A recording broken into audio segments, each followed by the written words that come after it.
పిత పుత్ర పవిత్ర ఆత్మ నామమున ఆమేన్.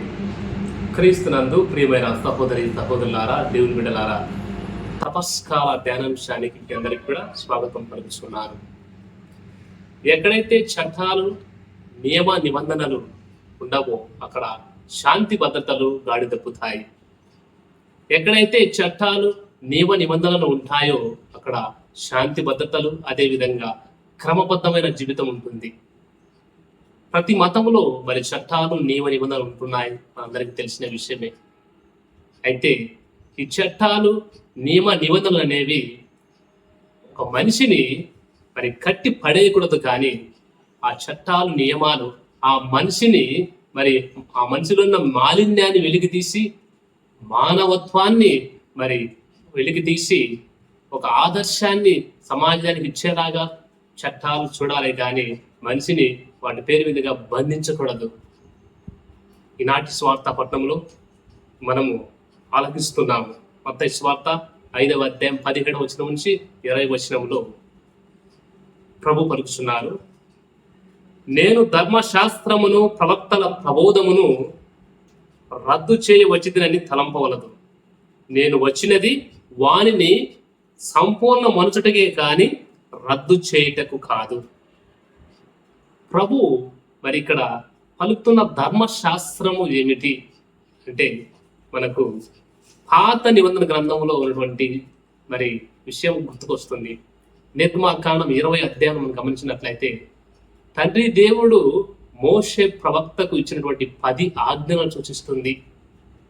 అదేవిధంగా ఈ ధర్మశాస్త్రం అనగా బైబిల్లోని మొదటి 5 గ్రంథాలు, పెంటెట్యూక్ అంటాం లేక తోరా, వాటిని కూడా సూచిస్తుంది.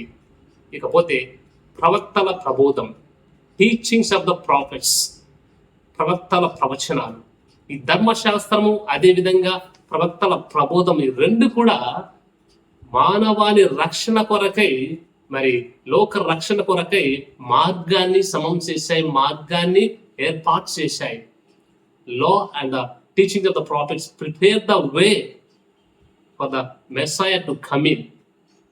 అయితే యేసుక్రీస్తు ప్రభు వచ్చిన తర్వాత ఈ ధర్మశాస్త్రాన్ని ప్రవక్తల ప్రబోధాన్ని ఆయన ఫుల్ఫిల్ చేశాడు, పరిపూర్తి గావించాడు, సంపూర్ణమనొచ్చాడు. ప్రభు వీటిని పరిపూర్ణంగా గావించడానికి వచ్చాడనే విషయం మనకి ఎక్కడ అర్థమవుతుందంటే, మత్తయి సువార్త 17వ అధ్యాయం 3వ వచనంలో మనం గమనించినట్లయితే తాబోర్ పర్వతం పైన యేసుక్రీస్తు ప్రభు దివ్య రూపధారణ చెందే ఘట్టములో మోషే ఏలియాలు ఆయనతో సంభాషిస్తుండిరి అనే విషయం మనకు జ్ఞాపకం వస్తుంది.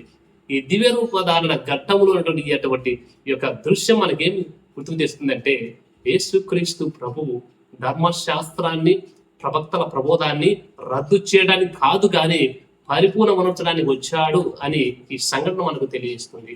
ఈ ధర్మశాస్త్రం మోషేకు, ప్రవక్తల ప్రబోధం ఏలియాకు సంకేతంగా ఉంటుంది. కాబట్టి యేసుక్రీస్తు ప్రభు వచ్చినది ధర్మశాస్త్రాన్ని ప్రవక్తల ప్రబోధాన్ని రద్దు చేయడానికి కాదు, కానీ ఫుల్ఫిల్ చేయడానికి వచ్చాడు అనే విషయం మనకు స్పష్టంగా అర్థమవుతుంది. ప్రియ సహోదరి సహోదరులారా, పాత చట్టం ఓల్డ్ లా ఒక వ్యక్తి యొక్క తప్పిదాన్ని పొరపాటును వేలెత్తి చూపుతుంటే, నూతన చట్టం అనగా యేసుక్రీస్తు ప్రభు ఒక వ్యక్తి బలహీనతను, లోపాన్ని, తప్పిదాన్ని కాకుండా మరి అతనికి మరో అవకాశం ఇవ్వాలని కోరుతున్నది.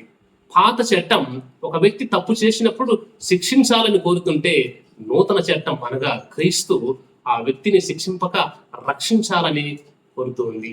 పాత చట్టం ఒక వ్యక్తి తప్పిదము చేస్తే, వ్యభిచారమును పట్టుబడితే రాళ్లతో కొట్టాలని మరి పాత చట్టం చెబుతుంటే, నూతన చట్టం యేసుక్రీస్తు ప్రభు మన్నించాలి, క్షమించాలి, వదిలివేయాలి అని నూతన చట్టం ప్రభు మరి యేసుక్రీస్తు ప్రభు తెలియజేస్తున్నాడు. ప్రియ సహోదరి సహోదరులారా, మరి పాత చట్టాన్ని అనగా మోషే ధర్మశాస్త్రాన్ని ఇటుపోతే మరి యేసుక్రీస్తు ప్రభు నూతనంగా ఒక నూతన వరవడిని తీసుకుని వచ్చారు.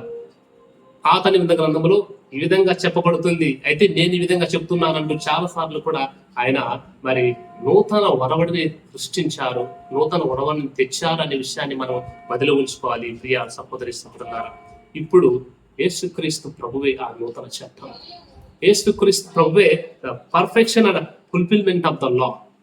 యేసుక్రీస్తు ప్రభును మరి విశ్వసించేవారు చట్టాన్ని పాటించినట్లే ప్రియ సహోదరి సహోదరులారా. అందుకే ఆ యేసుక్రీస్తు ప్రభు చెంతకు మనం అడగాలి, ప్రభువా నీ కట్టడలు నాకు నేర్పించండి, నేను కట్టుబడి ఉంటాను అని కీర్తనకారుడు పలికిన రీతిగా మరి ఆ యేసుక్రీస్తు ప్రభు నేను విశ్వాసం కలిగి జీవించే ప్రయత్నం మనం చేయాలి. కీర్తనకారుడు అంటాడు, కీర్తన 119:14 నా ఆనందం అనేది సంపదలు ఆర్జించడంలో కాదు, కానీ నీ చట్టాలను నీ కట్టడలను పాటించడంలోనే అని కీర్తనకారుడు పలుకుతాడు. కీర్తన 136-37 చదివినట్లయితే, నా హృదయాన్ని నీ శాసనాల వైపు మరల్పుము, తద్వారా ధన వ్యామోహము నుండి నేను వైదొలుగుతాను అని కీర్తనకారుడు పలికిన రీతిగా మనం కూడా ప్రార్థన చేయాలి. ప్రభువా నీ కట్టడలను నాకు నేర్పించు, నేను నీ కట్టుబడి ఉంటాను. దేవుని బిడ్డలారా, ఈ మతంలో ఉన్నటువంటి చట్టాలు నియమాలు అనేది కూడా ఒక వ్యక్తిని బందిని చేయకూడదు, కానీ బంధ విముక్తిని గావించాలి. అతనిలో దాగి ఉన్నటువంటి మానవత్వాన్ని వెలికి తీసి 10 మందికి సహాయపడేలాగా చేయాలి. కానీ చట్టాల పేరు మీదుగా, నియమ నిబంధనల పేరు మీదుగా ఒక వ్యక్తిని మరి బందిని చేయకూడదు. ఆనాడు మరి ధర్మశాస్త్ర బోధకులు పరిశీలన చేసినది ఇదే. చట్టాన్ని పాటిస్తూ మరి ప్రజలను ఒక భారంగా మారిపోయారు. చట్టాన్ని మరి ప్రజలపైన రుద్దుతూ వారికి కొరకరాని కొయ్యగా మారిపోయారు. యేసుక్రీస్తు ప్రభు రాకడ ద్వారా వారిని మరి బంధ విముక్తి గావించాడు, నూతన వ్యక్తులను చేశాడు. కనుక ఈరోజు ప్రత్యేక రీతిగా మనం ఆత్మపరిశీలన గావించుకుందాం. మనం కూడా చట్టాలు నియమాలు అంటూ మరి మానవత్వాన్ని మరచి వాటికే ప్రాధాన్యత ఇస్తున్నామా, లేక మనిషిని జీవంతో లేపడానికి, మనిషిలో ఉన్నటువంటి మరి మానవత్వాన్ని బయటికి తీయడానికి ప్రయత్నం చేస్తున్నామా? ఆత్మపరిశీలన గావించుకుందాం.